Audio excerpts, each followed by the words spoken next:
Bueno, ¿cómo están? ¿Alguna cuestión de la clase anterior o de lo que vienen viendo? ¿No? Hoy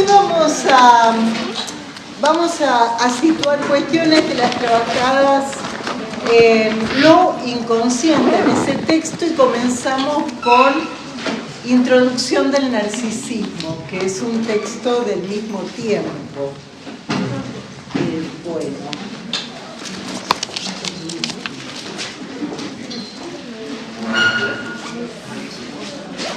Queda esta clase, la próxima terminaríamos Introducción del narcisismo e introducimos lo que es el segundo dualismo pulsional, que es con lo que vamos a iniciar el segundo cuatrimestre.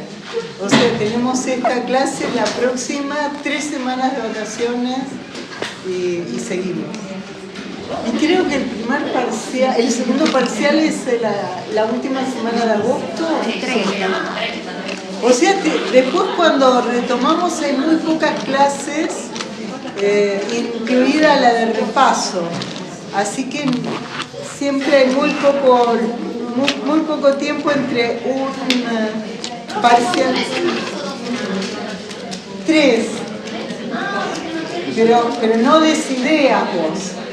No des ideas. Las cuatrimestrales son 5. Y nosotros, como somos, claro, psicoanálisis Freud y psicopatología son anuales. Entonces, como no tienen inscripción, tenemos 2 semanas más. Pero yo no creo que fue siempre así. Me parece que antes no era así. En un punto les viene bien porque hay más clases para ver estos temas que son difíciles. Son muy teóricos estos textos que nos tocaron en este tiempo. Bueno, guíense, tengan presente escuchar la clase y después ir al texto desde los ejes del programa, sobre todo estos textos. ¿Qué dice usted?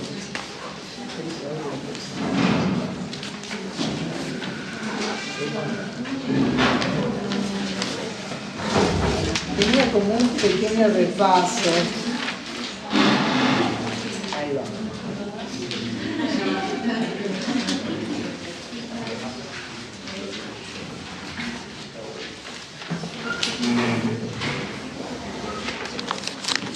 Bueno, si tuviésemos que decir los ejes principales del texto Lo inconsciente, de lo que toca para prácticos y en la orientación para la posible pregunta de parcial, tienen que situar, ¿qué dirían? ¿Qué sería lo importante, el eje principal del inconsciente? ¿No?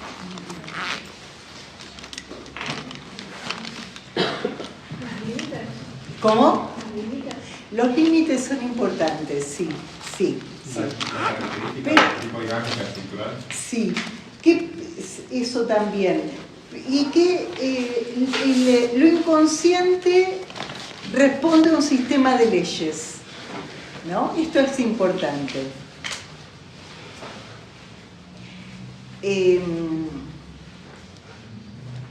Que no opera de cualquier manera, que el sistema de leyes tiene que ver con lo que va a ser la condensación y el desplazamiento, condensa y desplaza. Después lo que dijeron ustedes, muchas gracias. No hay nadie en sistemas. Viste que no, ¿saben qué debe pasar? Hace un frío de locos y se van antes, porque viven lejos. Yo sé que muchos de ustedes tal vez también vivan lejos. Pero bueno, pónganle onda porque se me va terminando la voz, es tarde. Y vengo desde la mañana, sí. Cualquier cosa se acercan. Eso, el sistema de leyes. Esto ténganlo presente. Y que Freud dice que esto es lo legítimo, que lo que le da legitimidad al inconsciente es que hay que responde a un sistema de leyes, ¿Qué quiere decir esto? Que no es de cualquier manera.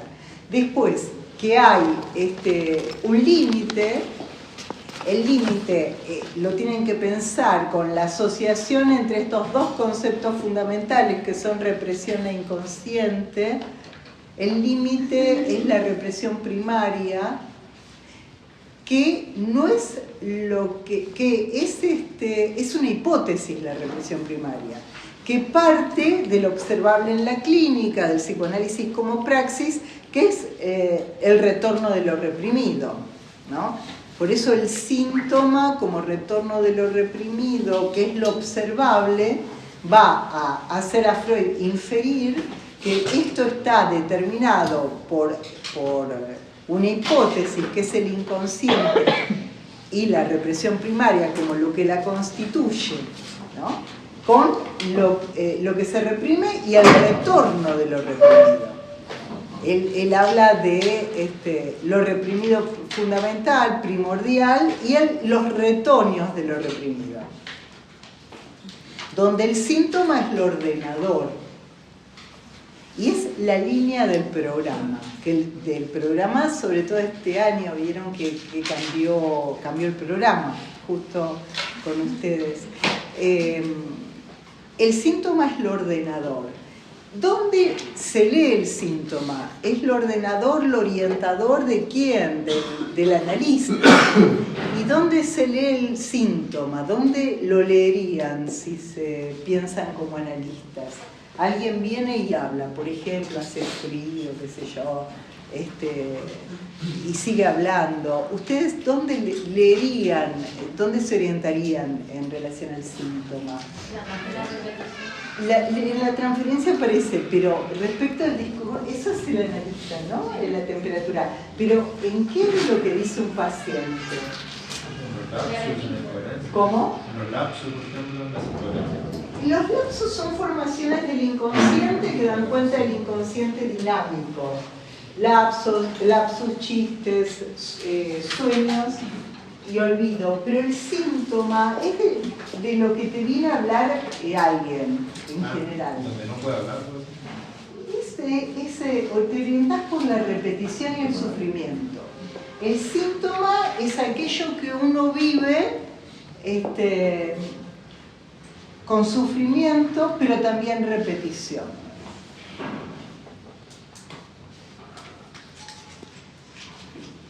Por ejemplo, si alguien dice, no sé, ay, qué frío que hace, estoy helado, qué sé yo, que en general se habla de esto, y después dice, siempre llego tarde. El siempre quiere decir que hay algo de la repetición. Entonces le decís, siempre llegas tarde. Y te va a decir, sí, y esto me deja mal parado en el trabajo, y se enoja no sé quién. Y empieza la cadena de repeticiones y sufrimiento en juego, ¿no? Si dice, me manejo libremente y llego a la hora que quiero, no hay sufrimiento ahí. En él, ahí en el otro, en el que deja plantado, pero no es problema nuestro, ¿qué vamos a hacer? Esto como para irse ubicando, que el síntoma lo leen en la repetición y al mismo tiempo sufrimiento, las dos cosas sostenidas. Y esa es la orientación de un análisis. Después lo que decía la compañera, la transferencia es clave para poder intervenir, ¿no? Si uno no está en ese lugar para Freud de cierto investimiento amoroso, de amor que puede ser amor positivo o negativo, ¿no? En la parte de la resistencia también se vale de ese amor, o sea, no es todo que posibilita hablar, también lo impide. Y ahí aparece la puesta en acto de la transferencia cuando se detienen las asociaciones en la faz resistencial de la transferencia. O sea, en el camino de la transferencia se topa con la resistencia. Pero la transferencia es lo que te permite hablar, lo que te permite intervenir en un momento dado y en otro tal vez no. Les voy a dar un ejemplo de la caída de la transferencia. Bueno, una persona después de 25 años de análisis me pregunta porque la está pasando, realmente no, para ella se le cayó ya el sentido de ir a hablar con este analista. 25 años de análisis, y le escribe, viene hablando de como una puntuación de ese análisis, no un final de análisis. Y el analista le dice, no, vení personalmente y hablalo. Para ella ya no hay sentido para hablar ahí. No está él. Ya no es tanto la versión freudiana que habla del amor de transferencia y de las resistencias, sino más también, además, de colocar al otro con un supuesto saber. Cuando acá el saber no te importa. Pasa con un médico, pasaría con cualquiera, ¿no? Por eso la transferencia es lo que te avala a intervenir en determinado momento. Sí. Pero la orientación es por el síntoma, por lo que produce sufrimiento. Muchos análisis también comienzan por la angustia, y el síntoma es a determinar. Pero eso es lo que te mueve a consultar. Bueno, el síntoma es una de las formaciones del inconsciente que tendría que ver con el retorno de lo reprimido si articulamos inconsciente con represión. La represión primaria es una construcción teórica, una hipótesis que Freud arma a partir de la represión secundaria, el retorno de lo reprimido. Y se acuerdan que tenía dos ítems la represión primaria. Esa representación caída en el fondo, imposible de advenir a la conciencia, que ahí está lo que dijo un compañero. Está también en juego lo imposible de qué, de poner en palabras. No todo puede ser puesto en palabras. ¿Por qué? Porque hay una represión primaria operando, que es equivalente a decir el ombligo del sueño, de decir lo hipernítido. No todo es decible, no todo es articulable en palabras. Ese es un punto de la represión primaria, y el otro es la fijación. Tiene que haber una representación imposible de advenir a la conciencia más una fijación como constitutiva. Más o menos esto se les armó, que es del primer parcial hasta ahora en lo que estuvimos trabajando.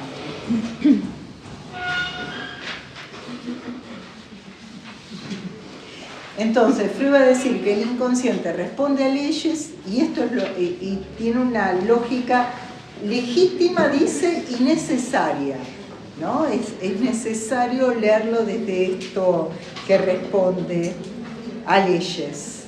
Como hipótesis, el inconsciente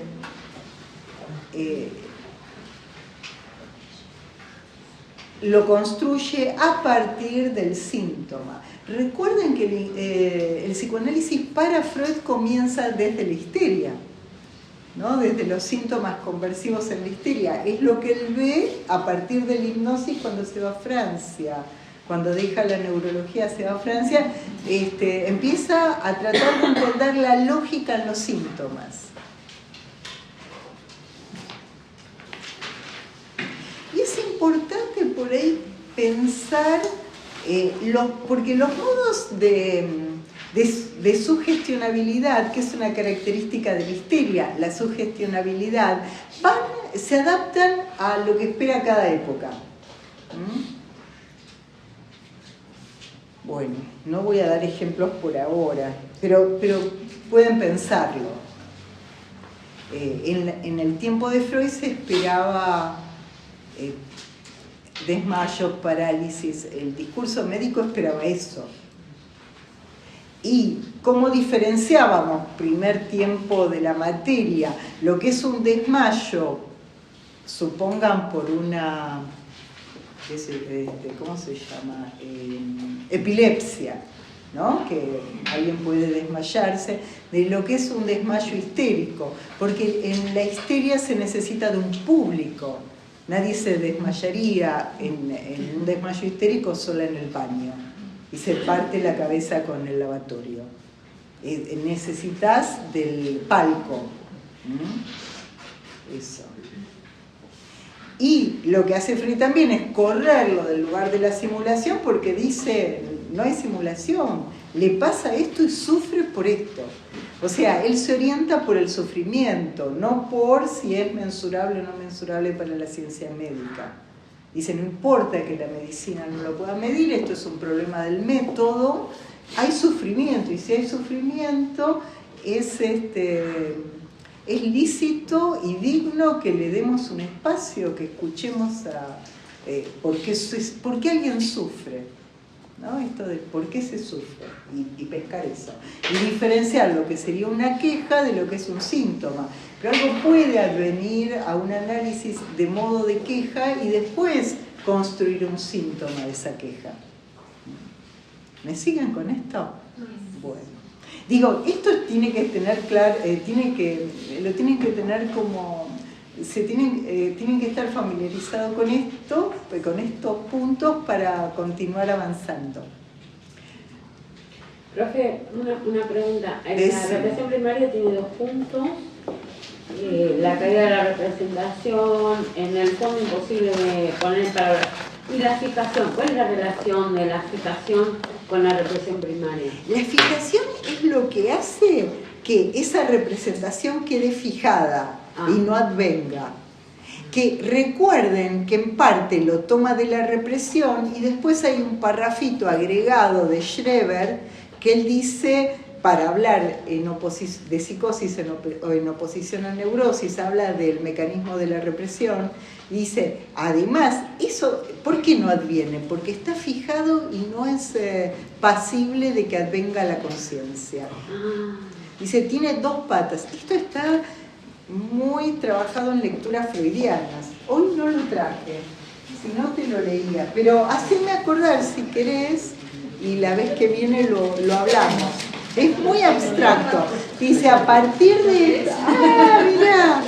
A partir de esto, el tema es que yo lo tengo todo marcado. Claro, no lo tenés marcado. No me acuerdo dónde... Acá está más barato que el Mercado Libre. ¿Vieron el dato que nos da Alejandra? Que acá está más barato que el Mercado Libre. Se los dije el primer día. Liliana hace un 20% real de descuento. Y está más barato que el Mercado Libre. Y les consigue los libros que quieran, de literatura. Es muy buena librera, estudió letras. Cuenten con ella. Además, para subsistir nos tenemos que ayudar.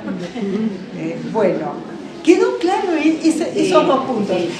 Ustedes tendrían que poner represión primaria. Se conforma por una representación caída en el fondo imposible de advenir a la conciencia, más el punto de la fijación, la represión secundaria y el retorno de lo reprimido. En el retorno de lo reprimido es lo que nos encontramos en la clínica, qué sé yo, el síntoma de Elizabeth de la pierna, eso es retorno de lo reprimido. Lo que pasa es que Freud no había, eran, qué sé yo, más de 15 años antes de esto. Ya está ahí. Y yo estoy toda emponchada, tengo 3, no sé, hace un frío de loco. Está estructuralmente abierta para... No, es que esa no se hace, la que queda abierta de la... Claro, sí. No sé qué queda abierta de la... Sí. No se puede cerrar de ninguna. No se puede cerrar de ninguna forma y pasan los años, nosotros envejecemos. ¡Qué horror! Pero esta ventana, así como la ven, nos va a sobrevivir. Sí. Antes había estufas, pero quedaron como ornamentales. No funciona ninguna. Y mejor que no funcione, porque La semana pasada funcionaba. ¿Ah, sí? Muy bajito. Yo sentía si me pegaba eso, pero por eso volviste. Ahora está apagada, pero la semana pasada funcionaba. Bueno, sigamos. ¿Dónde pueden situar? Esto es de prácticos, también al síntoma. El síntoma es donde uno no se reconoce y eso es lo que se nombra como lo extraterritorial del síntoma. Lo ego distónico, entra en distonía con el yo. no es ego sintónico, no es sintonía con el yo como en los rasgos de carácter, tipo, qué sé yo, ¿qué les puedo decir? La honestidad. Claro, soy honesto, no, el síntoma es algo que uno no entiende por qué le pasa lo que le pasa, si quiere que le pase otra cosa. Esa es la extraterritorialidad del síntoma. ¿Por qué le dije tal cosa si yo quería no decirle tal cosa? O sea, este es el sujeto dividido. Y ahí situamos al inconsciente. ¿Qué quiere decir? Que el inconsciente nos gobierna y uno se siente objeto de ese inconsciente. Por eso tiene jerarquía sobre la conciencia, que la conciencia es una parte poco jerarquizada. Pero, y a eso quería llegar con el tema de hoy. Bueno, más o menos esto está, me parece,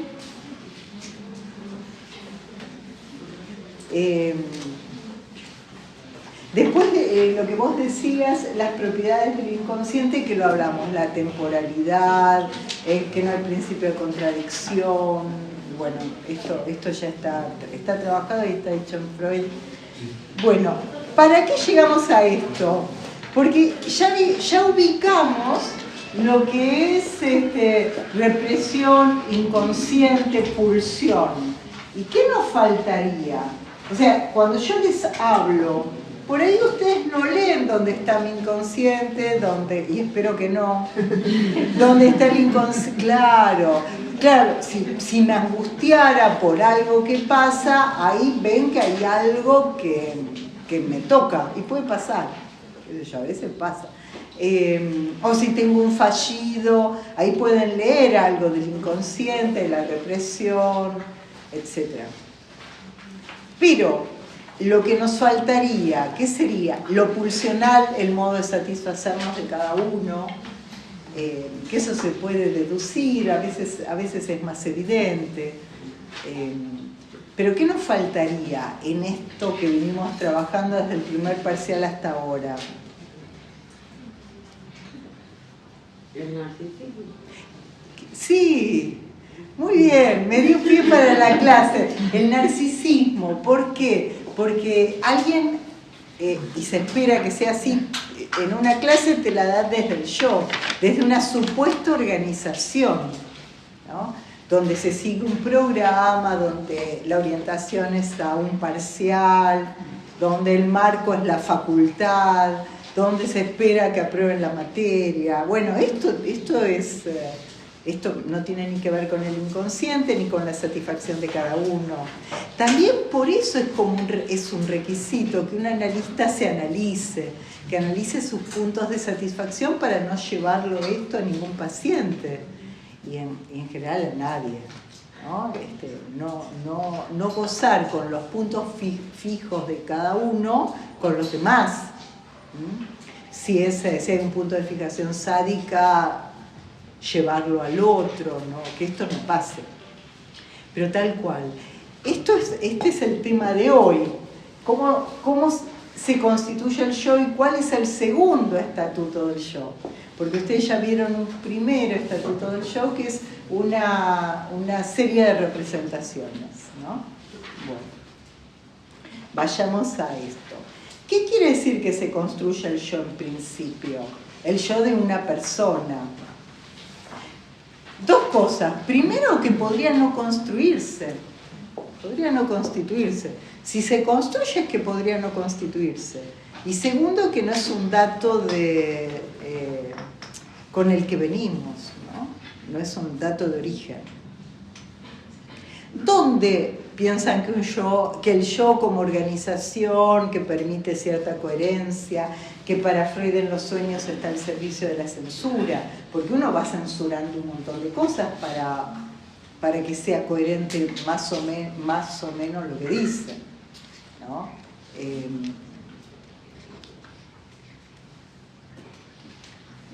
¿Dónde piensan que podría no estar construido el yo? El desarrollo de la sexualidad Sí. En el autoerotismo, ponele. Sí, pero la constitución de aparato psíquico que queda fijada, claro, ustedes tienen en el desarrollo libidinal que se dirige desde el autoerotismo al narcisismo y luego, si todo esto funcionó, a las relaciones de objeto. Pongámosle condiciones que quedan en el autoerotismo serían las psicosis, la esquizofrenia, todo lo que tiene que ver con, yo no quiero decir espectro autista, porque ahora está muy amplio esto, no es como se evaluaba antes, qué sé yo, no sé, se hace como un abuso de ese término. Pero autismo es autoerotismo, y fíjese en eso, tal cual, en el desarrollo de la libido. Vamos a ponerlo. Ahora se habla del espectro autista, ¿por qué? Por varias cuestiones. Primero, porque hay una idea de despatologizar. Y segundo, porque es amplio, pero se amplió mucho esta cuestión. Entonces teníamos en el desarrollo de la libido el autoerotismo,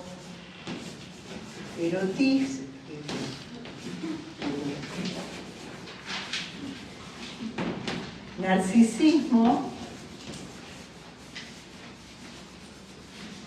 y relación de objeto en este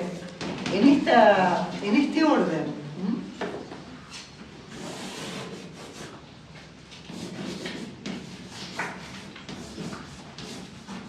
El texto que estamos introduciendo es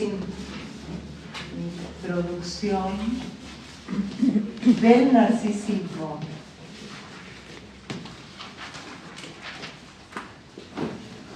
Está en el tomo 14.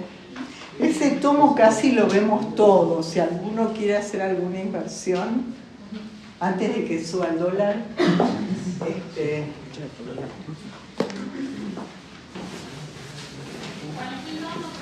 ¿Cómo? ¿Cuál es el tono? 14. Ah, me cambiaste el lugar. Siempre estás por acá y ahora te fuiste para allá. Bueno, tomo 14 es este.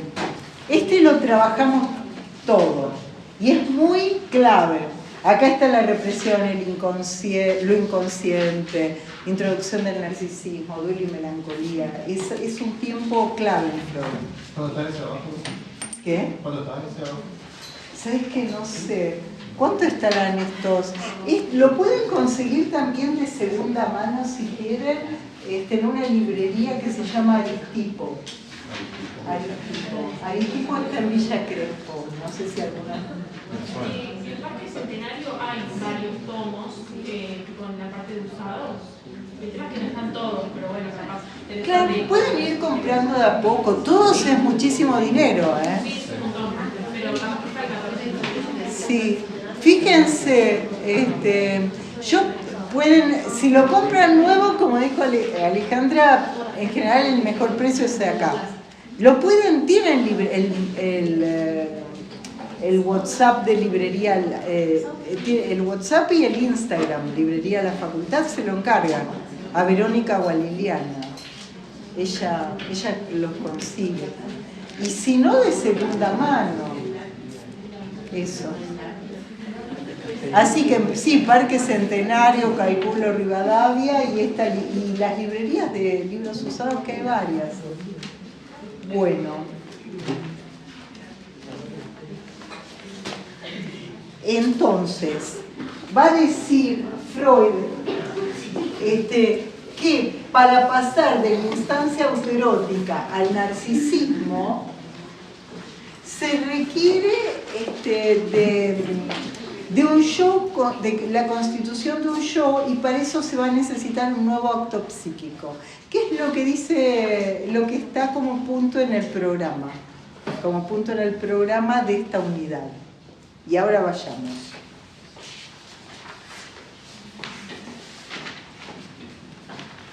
Perdón, profe, que requiere la constitución del yo y qué. Un nuevo acto psíquico. Un nuevo, tiene que haber algo nuevo para que se constituya el yo. Para que uno pueda decir yo pienso. ¿Vieron en los niños? ¿Ustedes tienen relación con niñitos?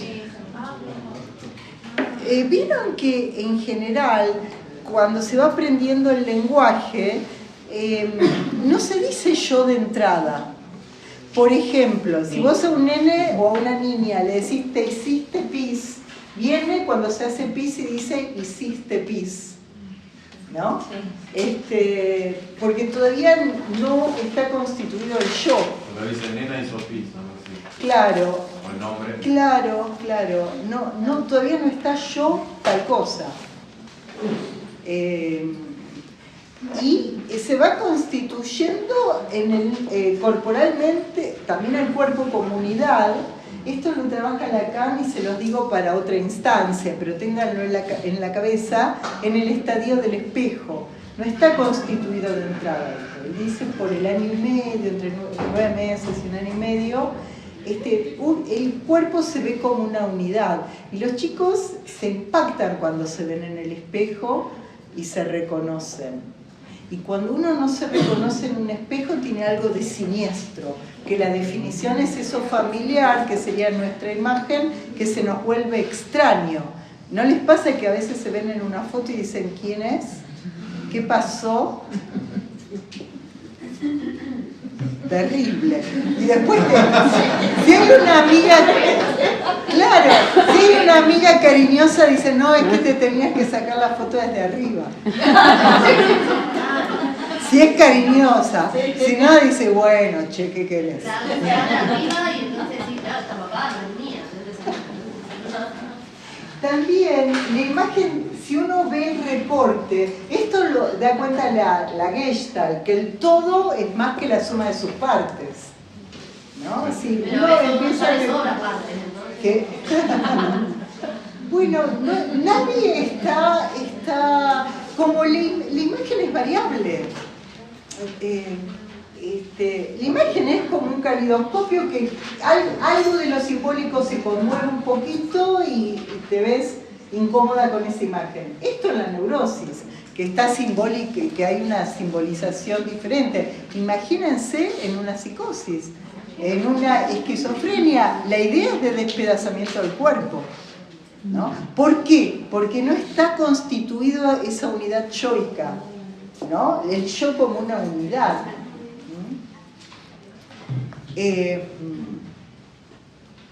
Bueno, entonces, esto es una construcción, se ve en los niños, ¿no? Es el que llega a la libido desde el autoerotismo, las relaciones de objeto, lo va construyendo y se ve mucho en los niños. También se ve en, pongámosle, el espectro psicótico, en la psicosis. En la neurosis también hay sensación de la habilidad corporal, sobre todo en la histeria. Es típico estar durmiendo y sentir que el cuerpo se mueve, ¿no? Como que se te mueve el colchón. Y eso tiene que ver con el cuerpo, no con el colchón. Pero bueno, esto también pasa. Lo que pasa es que enseguida se te vuelve a armar la cosa. Profe, yo trabajé poquito tiempo con una nena que tenía autismo y por ejemplo, si le preguntabas, ¿vos querés ir al baño? Te respondía lo mismo. ¿Vos querés ir al baño? Sí, tiene que ver con eso. ¿Qué sos, acompañante terapéutica? No, pero lo hice poquito tiempo. Claro, tal cual. Hay una película italiana que muestran, es re vieja la película y no me acuerdo el nombre, pero muestran a una chica, es italiana, que es psicótica que está aislada en su casa, no puede interactuar con el mundo. Y en un momento le contesta, alguien le pregunta cómo estás. Y ella responde, io bene, ¿tú cómo estás? No, yo estoy bien, ¿vos cómo estás? Esto sería alguien que se configuró su yo, que además registra al otro y que le interesa al otro. Que son un montón de pasos, que pueden no darse. Esto que parece tan obvio puede no darse. Y lo empieza a repetir, io bene, ¿tú cómo estás? En verdad era una frase vacía, era lo que se llama estribillo. Sí. Estribillo es una frase que se reproduce sin ninguna afectividad ni sentido.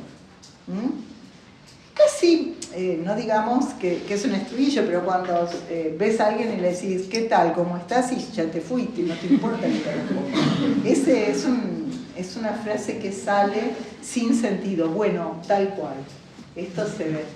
¿Por qué? Porque si uno se interesa por el otro, es que ya constituyó el yo, que llegó a la relación de objeto, que mira al otro, que ve qué le pasa, que ve si te escucha, que ve si te sigue. ¿Por qué? Porque le importa. Esto es una construcción. Pero esa construcción tiene que darse en los primeros años de la vida. No puede ser, ¿no? No, lo que pasa es que el próximo tema después va a ser complejo de Edipo. El complejo de Edipo es entre los 3 y los 6 años. Y la neurosis, para esta teoría, que es la teoría psicoanalítica, tiene que ver con los que atravesaron el complejo de Edipo, entre los 3 y los 6 años, hasta el periodo de latencia. Del complejo de Edipo, próximo cuatrimestre, el heredero del complejo de Edipo es el superyo, que es la conciencia moral, y la psicosis sería alguien que no atraviesa por ese complejo de Edipo. Es un sujeto del lenguaje, pero no tiene esa legalidad, ¿no? De lo prohibido, lo permitido, la culpa, eso. Pero tal cual. Y ¿vieron cuando, no sé, se dice qué linda manito que tengo yo y el bebé lo repite? Y el yo lo constituye al bebé. Bueno, eso tiene que ver con el estadio del espejo, que se transmite por la libidinización de las figuras parentales. Y digo figuras parentales para no meterme con la madre biológica, el padre biológico, por supuesto, no pasa por ahí. Igual no es lo mismo donde se encarna la función. No es lo mismo si la figura parental está en el encargado, que si está en el señor que vive con vos, qué sé yo. Pero es verdad que hay distintos modos de relación familiares ahora, monoparentales, bueno, todo esto. Pero sí, respondiendo, es entre los 3 y los 6 años que esto más o menos se va situando. Después hay un periodo de latencia y en la adolescencia una segunda vuelta con todo esto, la revisita de la adolescencia por las figuras parentales. ¿Está? Y yo les había adelantado que el objeto del narcisismo, el yo como objeto del narcisismo, ¿no? Acá se configuraría el yo,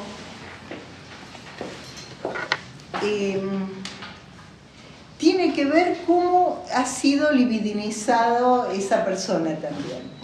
Freud habla de una frase inglesa que se dice así, que es His Majesty the Baby, el bebé como su majestad, como lo sagrado, como lo más lindo. Incluso hay un cuadro que él trabaja sobre esto. Tiene que haberse puesto libido para eso. Y esto hay un psicoanalista inglés que se llama Spitz, con Z, que empiezan a ver en Inglaterra que cambian los turnos de las nurses, enfermeras que alimentan a los chicos huérfanos. todos los chicos eran huérfanos porque vino la guerra y se murieron todos, y esas cosas tan... había muchos. Y bueno, esto lo cuenta, yo me voy, pero ahora vuelvo. Esto lo cuenta John Lennon, que lo contaba John Lennon, que cuando él nace en Liverpool estaban bombardeando el hospital donde nació, ¿no? Durante la guerra, la Segunda Guerra Mundial. O sea, ustedes cuando lean psicoanalistas del siglo pasado está la guerra todo el tiempo. Vamos a ver qué escriben los psicoanalistas de ese tiempo, porque no está pasando de moda este tema. Y él ve que van distintos turnos de enfermeras y que hay chicos de ciertos turnos que se mueren, que se empiezan a morir y reciben la misma dosis de alimento, no es por el alimento. Y él empieza a ver que hay turnos de enfermeras que cambiaban más rápido y se dedicaban menos y que no había mirada y que te daba como una máquina. Y hay algo de la mirada, del calor, del amor del otro, que te constituye como sujeto. Y si esto falta, no es inocuo. No sé qué pasa, porque puede pasar muchas cosas, pero no es inocuo. La mirada del otro, cómo fue esa mirada, somos fruto de eso. Y si esto faltara y se reemplaza por otra cosa, no seríamos otras personas, otros sujetos, ¿no? Nos constituimos desde un deseo, una ley, la ley y el deseo. Esto sería lo que arma un neurótico. Una ley que arma una dirección y una prohibición y un deseo de transgredirlo. Esto es más o menos lo que es un neurótico. Bueno. ¿Hasta acá me siguen como introducción?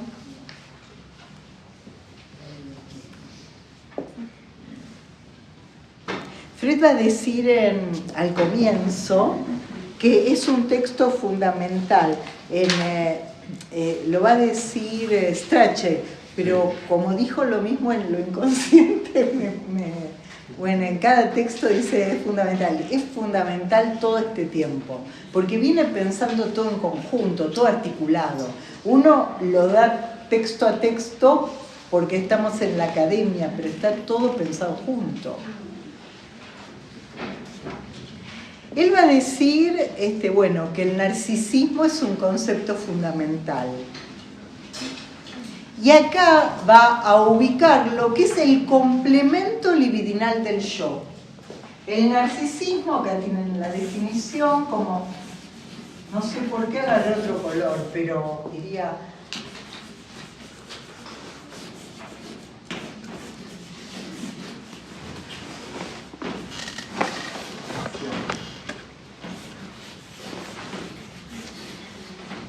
La que trajo una tiza de colores docente, porque díganme si no, yo no sé, acá no hay, nunca hubo.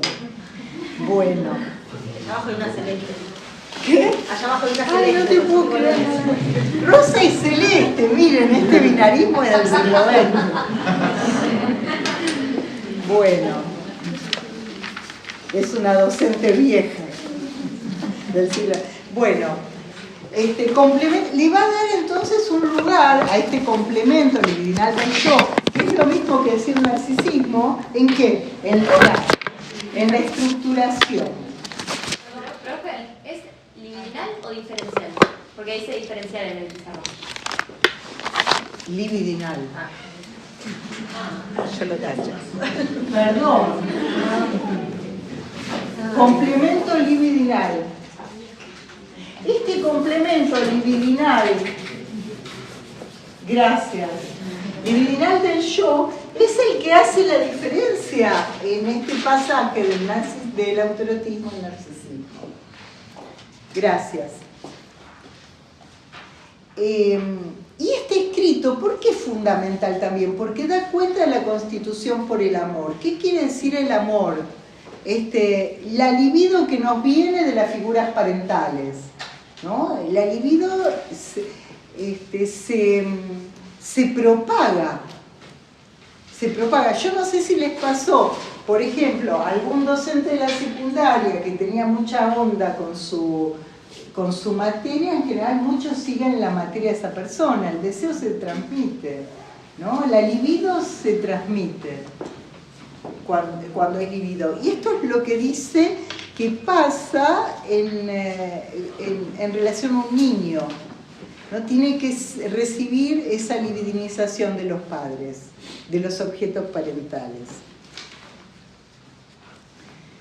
Y acá tenían lo que ya hablamos, que tienen que diferenciar lo que es el objeto de la pulsión como objeto parcial, que lo único que busca es la satisfacción, del objeto total del narcisismo, de amor, ¿no? Del objeto total de amor.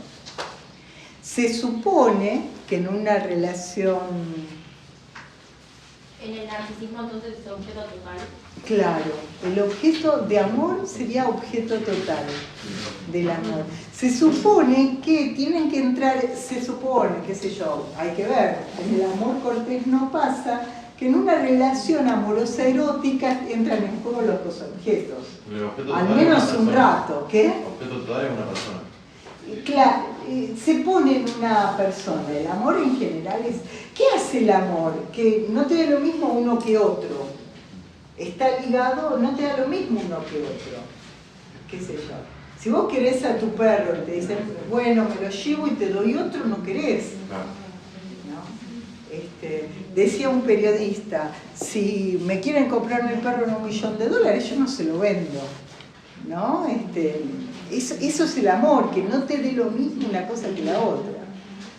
Justo lo que se va de cálculo, el cálculo y el amor son como líneas diferentes. ¿Por qué estudias psicología? No lo sé, vas a ganar mucho y no lo sé. Hay algo que es inexplicable porque está en juego el amor. Profe, puede ser, una reflexión a mí igual, puede ser que entonces el narcisismo sea como una condición medio sufriente, ¿no?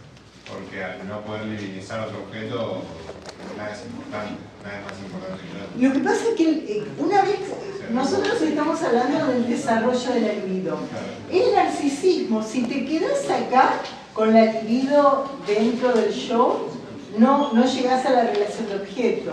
Es sufriente si llegás a la relación de objeto, ponés toda tu libido en otro y no hay reciprocidad. Igual esto está cuestionado. Escucha, hay gente que dice, no, lo importante es amar, no importa que te amen. Y otro que dice, no, la pasás malísimo, es importante la reciprocidad. Bueno, el discurso medio religioso es poner la otra mejilla, perdonar 70 veces 7, no sé qué, o sea, qué sé yo. Es medio de mártir. Pero bueno, si el objeto sos vos mismo, ese objeto no te puede devolver. ¿Cómo? Que si el objeto sos vos mismo, ese objeto no te puede devolver. Es interesante lo que vos decís. Vos estás diciendo si una persona narcisista puede ser amado. Claro, además sí puede amar. Sí, primero habría que definir que el amor siempre hay que relacionarlo con alguna cuestión. Puede estar en el par-amor masoquismo. Y habría que diferenciar lo que es amor de lo que es enamoramiento. Y claro, se puede poner su libido en otro objeto si no desarrollar bien la relación de objeto.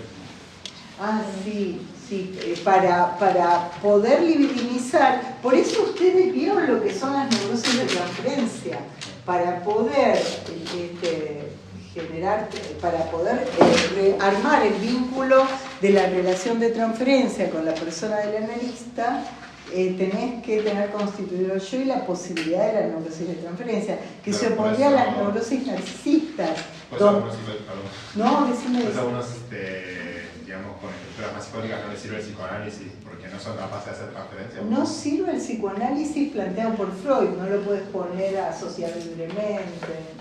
La escuela francesa dice sí, es otro tipo de análisis donde la posición es más ser secretaria del otro que ponerte a interpretar, porque no hay dos escenas. Por eso es casi imposible que un psicópata narcisista vaya a un psicólogo. Que vaya por lo que hace sufrir. Por ahí va porque lo echaron del departamento. Psicópata es una palabra más psiquiátrica. El psicoanálisis usa perversos, pero son equivalentes. Cuando te hablan de psicópata, vos lo vas a ver en los textos que vamos trabajando acá y también en psicopatología como perverso. Claro, ¿por qué? Porque el perverso no tiene culpa. ¿Por qué no tiene culpa? Porque la culpa es un efecto del complejo de Edipo. Y es otro atravesamiento, ¿no? El heredero del complejo de Edipo es el super yo, que es la conciencia moral. Entonces hay culpa con hacer sufrir por él. Todos podemos hacer sufrir, pero la diferencia es el saldo. Si nos da culpa... No por el acto que lo hace, no hay culpa. Y ese es el rasgo de estructura en las entrevistas preliminares. ¿Y eso de la no culpa tiene que ver con que no se desarrolla la relación de objeto? Tiene que ver con que solo tenés super yo si atravesaste el complejo de Edipo. Y en la psicosis esto no es el mecanismo de la represión. Todo lo que estamos viendo en este seminario, en este libro 14, que es represión, inconsciente, narcisismo, en el narcisismo va a dar las distintas patologías, pero represión inconsciente está hablando de la neurosis, que después se va a complementar con complejo de Edipo como el complejo nuclear de la neurosis. En la psicosis y en la perversión es otra constitución subjetiva. O sea, nos encontramos con distintas constituciones subjetivas, pero todos caemos en alguna de esas para esta teoría. Si vamos a hacer un poco estructural con la parte de Narciso el mito, ¿no? Muy bien, bueno, metámonos. Freud toma la palabra narcisismo por el mito de Narciso. ¿Lo conocen? Alguien que queda capturado por su propia imagen. ¿Cómo? Se ve en un lado y... Sí. Y tienen una versión latinoamericana que es de un escritor nicaragüense que es Rubén Darío, que se llama Los ojos verdes, que es del siglo XIX. Narcisismo viene de una palabra griega que se llama narqué, que si no me equivoco, narcisismo viene de esta palabra. Es interesante porque los narcóticos tienen el mismo origen, ¿no? Lo que te embriaga, lo que te fascina, ¿no? ¿Qué nota alguien que está fascinado consigo mismo, con su propia imagen? Que en el mito eso es lo mortífero, quedás devorado por tu propia imagen. Claro, él muere sufriendo porque no puede se embriaga él mismo, se tira al río para querer... Tal cual, queda capturado por la imagen. Un delirio de grandeza. Sí, esto de la imagen lo traga a él mismo. Freud habla de las mujeres narcisistas y dice que en la mujer narcisista, con el hijo, sobre todo con el hijo varón, se transfiere el narcisismo. Esto lo dice Freud, ¿no?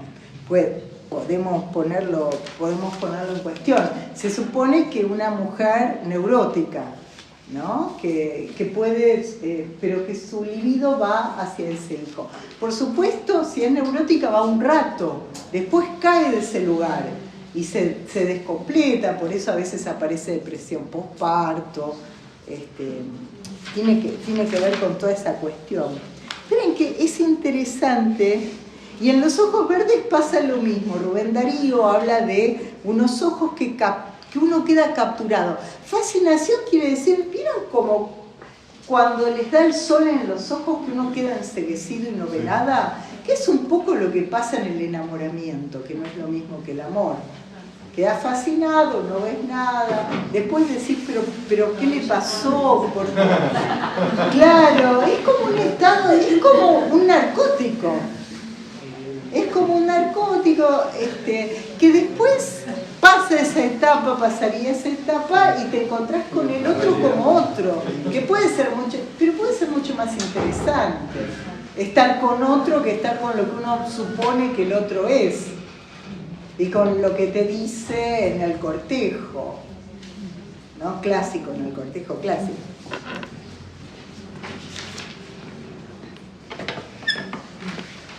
Bueno, no encuentro el mito, lo trabajé 1.000.000 de veces, pero tiene que ver con esto que dijeron ustedes.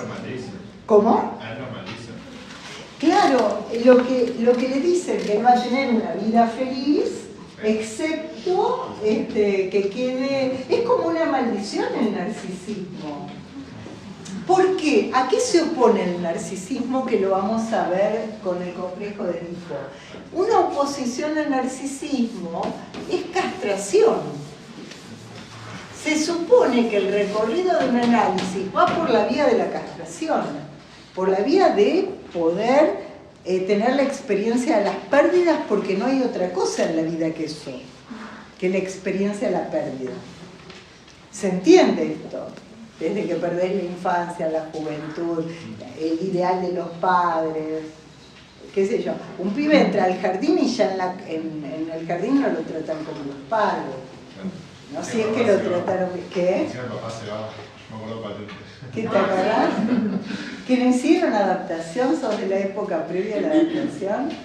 Claro, no, yo no tuve adaptación. Yo lo tiraron ahí. Ninguno de nosotros lo tiraron ahí. Ahora fíjense qué interesante. Se espera amortiguar la separación con el otro. Pero no hay manera, aunque te hagan una, ¿cómo se llama? ¿Cómo se llama? Adaptación. Y tu vieja pobre y tu viejo se queden 3 años ahí perdiendo el trabajo y toda la vida. La separación se produce igual. No hay forma, y esto me parece que es lo que puede aportar el psicoanálisis a la educación y a otras cuestiones, que no hay forma de que la vida sea sin dolor en ese punto. Que sí, que la maestra te va a tratar como pueda tratarte, y ¿y qué es estar fortalecido? Estar fortalecido contra las arbitrariedades que te van pasando. No quedarse en esto, el narcisismo de que piensan de mí, cuántos likes tengo, me siguen en lo que quiero. No puedes vivir. El deseo se opone a eso, si el deseo es lo más propio. Si haces lo que querés, a algunos les va a gustar, a otros no. Sí, como que de salir a panza siempre hay una falta. Claro, la falta para el psicoanálisis es el nombre de la castración, que es la castración del complemento. Que el amor no es platónico, nadie complementa a nadie.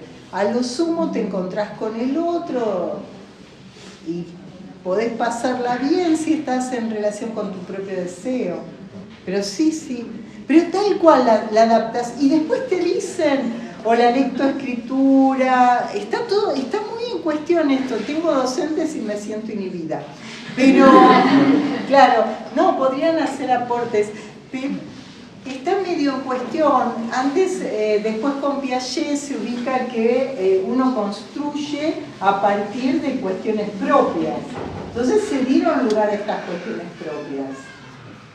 Pero hay algo que es arbitrario de la gramática. Las reglas gramaticales son como son, y si escribís de otra manera te corrigen. Vamos a ver que mi hijo, cuando me costó un montón, más de un mes estuve haciendo la adaptación cuando era chiquito. Todas las madres se iban, yo todavía no quedaba ahí, me escondía y las veces que lloraba tanto, pateaba a la maestra, pateaba la fuerza, las paredes, y ya lloraba tanto a los gritos que me lo tenía que traer de vuelta. Pero más de un mes estuve así, y todas las madres se iban, menos yo. Y le decía yo, ¿pero por qué no te gusta el jardín? Y me decía, no, me gusta el jardín, pero quiero que te quedes conmigo. Ay, Dios. Acá hay una sillita, me decía, me trae la sillita que me quede también conmigo. Hay lugar para todos. Ahora, señorita, va a leer un cuento, me decía, quédate, mamá. Pero la relación con la separación es desgarrante. Por eso es más de ahora, porque yo me acuerdo de mi infancia, yo tengo 35, y nací en el 90 y no existía la No existía. Chao. Es muy interesante lo que él dice, que también se va a seguramente un niño o una niña te pide que te quedes porque sabe que está esa posibilidad. Cuando en general los pibes, cuando no hay posibilidad de demandar, no demandan, demandan al que le da. Por eso cuando empiezan las preguntas y a construirse el saber con lo que sea, con la sexualidad sobre todo, si uno le contesta cualquier cosa, después el niño y se da cuenta el pibe, o sea, más allá de lo que él, algo para sacártelo de encima o porque uno no puede con eso, después no te preguntan, uno pide al que da. Esto es así.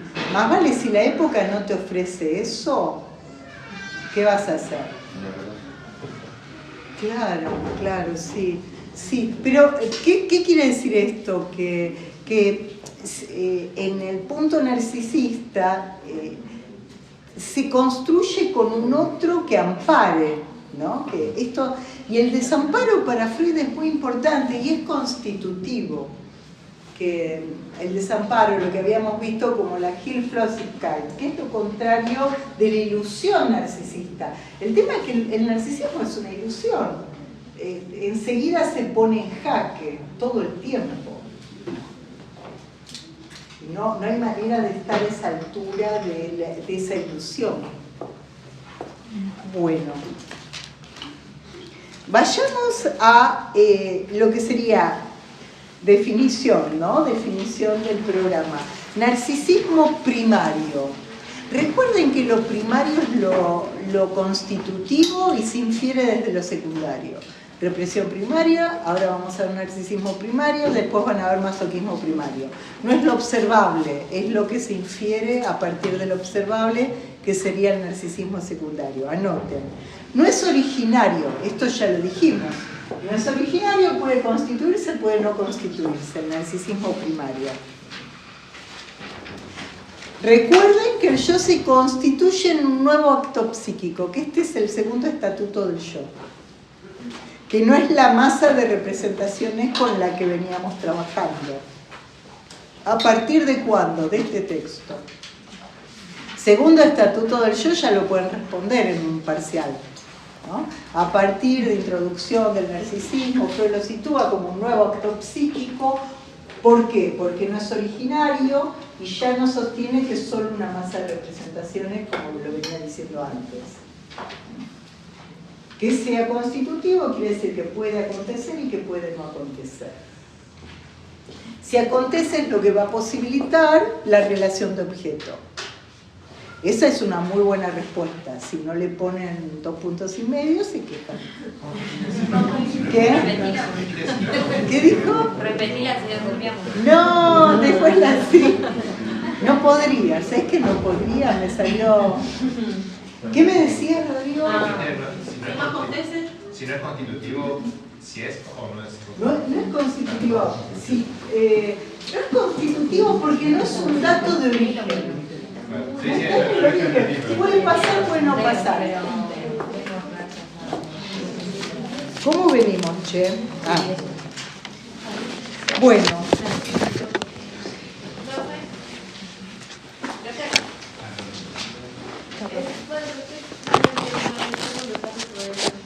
El segundo estatuto del yo es que es un nuevo acto psíquico. Es la definición que vas a encontrar en Introducción del Narcisismo. Es un nuevo, se produce como un nuevo acto psíquico, ya no lo sostiene Freud solo como una masa de representaciones y no está desde el origen. Otro punto importante es que va a tener que ver con todo lo que vinimos hablando, con el narcisismo de los padres, con el narcisismo parental, ¿no? El narcisismo primario es el que se relaciona con el lugar que hemos ocupado en el narcisismo de nuestros padres, en esa metáfora amorosa, que puede ser un problema también, ¿no? Cuando hay mucho narcisismo de los padres puestos, que más o menos hablan de alguien como si fuera otra cosa. Hay que poder sostener después eso como el ideal de los padres. Puede ser muy aplastante, cuando el pibe es un genio y no sé qué. Puede ser muy aplastante. O sea, es un problema que falte, como pasaba con Spitz en lo que se llama muerte por hospitalismo, que él estudia en los hospitales de Londres, creo, de Inglaterra, no me acuerdo si de Londres, pero también es un problema cuando está todo, cuando esa cosa aplastante, demandante del amor del otro, que asfixia como el zorrino enamorado a la esposa. ¿Se acuerdan del zorrino enamorado? No me digan que no son ninguno. Ven muy bien. Ven muy bien con el zorrino enamorado. ¿No lo viste? Bip, bip. Sí. Que corría el correcaminos. Sí, ahora sí. El coyote. El coyote. No, el coyote, no. El coyote. Bueno, entonces, el narcisismo primario es el que el sujeto inviste a los objetos, ¿no? Cómo el sujeto inviste a los objetos. ¿Se acuerdan que investir es poner libido? Y cuando hay una sobreinvestidura, si hay un exceso, actúa la represión o la defensa en juego ahí. Luego de que se produce una investidura a los objetos, Freud va a decir hay una regresión. ¿Una qué? Regresión. Ahora vamos. Hay como un segundo tiempo. Vayamos. Ustedes tienen el narcisismo primario, que es el constitutivo. El primario es el constitutivo. Si este está constituido, pueden investir objetos. Luego, si hay una regresión del investimiento del objeto, de lo que pusimos en un objeto al narcisismo primario, dice, luego que se retira el libido de los objetos, esto es lo que constituye el narcisismo secundario. ¿Se entiende? Ahora se los leo. Se los leo textual, página 73. El narcisismo secundario nace por el replegamiento de las investiduras de objeto. O sea, ustedes invisten a partir de la constitución del narcisismo primario. Se puede investir objetos, luego hay replegamiento de lo puesto en el objeto en el yo, por ejemplo, en una ruptura, qué sé yo. Por ejemplo, no sé, cuando la madre se va de la adaptación del jardín, ¿no? Hay un replegamiento en el yo y se edifica, el replegamiento en el yo es lo que edifica el narcisismo secundario sobre la base del primario. ¿Qué quiere decir esto? Que si se retira de un objeto la libido y vuelve al yo, y luego se puede desplazar libido a otros objetos, eso es lo que se conoce como narcisismo secundario. ¿Queda claro esto? Freud da una metáfora. Freud habla de la ameba y los pseudópodos. Supongan, nadie estudió biología, ¿no? ¿Quién estudió biología? CBC. Ah, no, sí. ¿Estudiaron la ameba y los pseudópodos? La ameba es un organismo. Es un unicelular, pongamos que tiene esta ameba que tiene pseudópodos. Él dice que el narcisismo es como la ameba con los pseudópodos que inviste objetos y después hay repliegue, ¿no? Y esto se sabe. ¿No les pasó que a veces les gusta mucho estar con alguien y después no les gusta estar más con esa persona? Y hay un replegamiento de la libido que se ponía en esa persona, en la propia persona. O le pasa a los chicos con los padres también, ¿no? Al principio está la adaptación que dura todo lo que, qué sé yo, y después no te quieren ver ni en foto. Y si les dejas un audio de 15 segundos, les parece que es un problema, ¿no? ¿Por qué? Porque es necesario. Claro, que se repliegue, ¿por qué? Porque si tiene los objetos incestuosos muy presentes, no puede libidinizar otros objetos. ¿Por qué? Porque la libido es una energía limitada. No se puede querer a todo el mundo. Sépanlo. No se puede, no. No, es limitada, tienen que tomar decisiones. A este sí, a este no, a este cumpleaños voy, a este no, porque tengo que estudiar psicoanálisis. No pueden, todo no se puede. No, esto también es un modo de situar la castración. No se puede todo. No queremos a todos, preferimos a una tía que a la otra, nos pasan estas cosas. ¿No? ¿Cómo? Nos formamos la imagen, Freud, nos formamos la imagen de una originaria investidura libidinal del yo, por eso trato de decírselos con ejemplos, porque es muy sórdido esto, es pesado.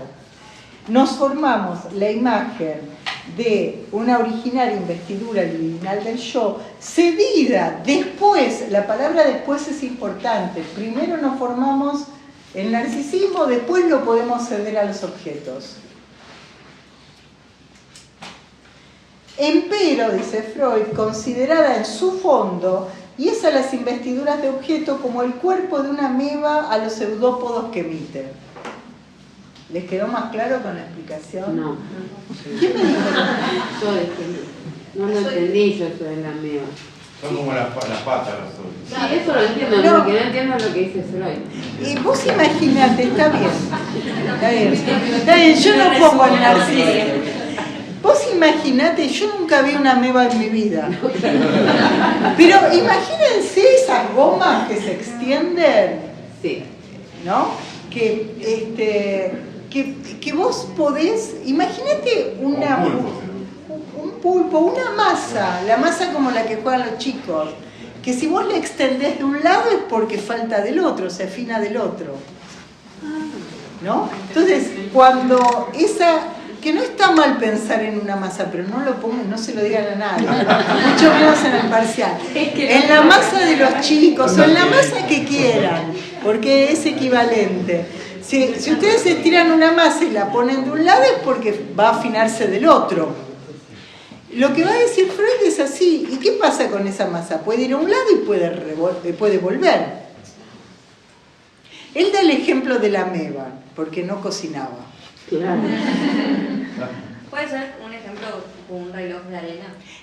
Claro, puede ser el reloj de arena. Que tenés Puede ir y un volver. lo que pasa es que el reloj de arena va en una sola dirección. No, pero puede dar vueltas. Sí, pero siempre es una O sea, el de dirección. los jueguitos, por Baja o ejemplo, sube. que- Claro, en cambio, uno con la libido podés ponerla donde se te cante. Podés poner, claro, no O es sea, va en varias direcciones. sí. Igual la idea del reloj de arena toca la castración, el tiempo y la energía son limitados y va en una dirección, y si la arena está en un lado, que falta del otro. Pero la ameba es como eso, que si la libido va a los objetos, se retira del yo. Por eso Freud no sostenía de ninguna manera ama a tu prójimo como a ti mismo, no tiene ese cassette. Cassette tampoco. Sí, yo lo conozco. Bueno, no tenía esa impronta. No, amas a tu prójimo como a ti mismo. Dice, no, la energía es limitada. Ama al prójimo como el prójimo te ama a vos. Poné la energía donde, qué sé yo. Es limitada la energía. No hay para todos. Claro, cuando en general, eso por ahí yo a ti, cuando en general decís, uy, ¿para qué hice esto? Porque hay una cuestión de querer ser querido. Y ese es un trabajo inútil porque no hay garantía. Más o menos vas haciendo tu vida como la vas haciendo y alguien se engancha y alguien no se engancha.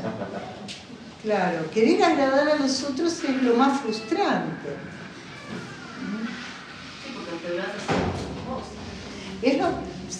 Claro, porque ¿por qué? Porque la energía la libido es limitada. Cuando la pones en un lado, la sacás del otro. Y esto hay que saberlo. Si uno la pone en el estudio, la saca de otro lado. No saben las amigas que perdí con la tesis de doctorado. Porque hubo años que se me pasaban los días y no veía a nadie. Veía con los que vivo. Pero eso, ¿no? La energía es limitada y el tiempo también. Por ahí en la juventud no está esa experiencia de que la energía es limitada, el tiempo es limitado. Pero esto es la castración. No hay tiempo para otro, para todo, no hay sentido trascendente, no es que en otro momento va a pasar lo que no pase, para esta teoría. Pero eso es duro, es durísimo, porque es un segmento. ¿Te quedó más o menos lo de la imagen? Claro, él da una metáfora con un elemento que no conocemos. Bueno, me parece que ya está, hace frío y nos vemos la última vez. Vengan, vamos a terminar con narcisismo e introducimos lo próximo.